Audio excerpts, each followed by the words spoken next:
Hi, I'm Megan Schneider, Senior Director of Government Affairs here at NACUBO, and today I'm going to talk to you about the proposed adjusted cohort default rate as contained in the College Affordability Act.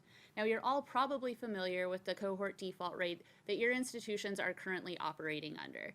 Contained in the College Affordability Act is an idea of an adjusted cohort default rate that builds on the existing cohort default rate metric. So what the adjusted cohort default rate would look like was your current CDR multiplied by the percentage of enrolled students who are direct loan borrowers, and it would measure default performance over 3, 6, and 8 years. As you know, under the current cohort default rate regime, you're only measuring those metrics every 3 years.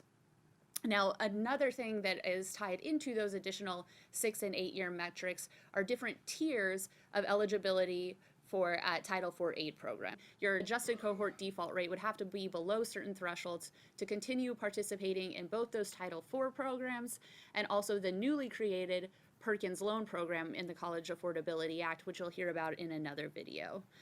The proposal also creates and defines progress period status as the status of an institution of higher education determined by the Department of Education Secretary to be in danger of failing to meet Title IV eligibility criteria, and directs the Secretary to conduct more regular and more thorough reviews of schools that are deemed to be in that progress period status. There are a number of other provisions related to the adjusted cohort default rate.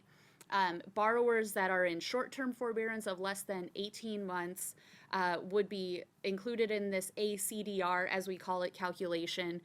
It would also deem borrowers to be in default if they've been in forbearance for 3 years or more. Institutions that fail to meet these new ACDR metrics will be, as I mentioned, ineligible to participate in the new Perkins Loan Program, as well as the Title IV aid programs, and private nonprofit institutions with an ACDR of 20% or greater in the preceding 2 fiscal years would automatically be deemed to not be meeting the necessary required financial responsibility standards to participate in Title IV loan programs. Notably, however, schools are exempt from any of the ACDR sanctions if 20% or fewer of all of their students who are enrolled at least half-time or more are student loan borrowers.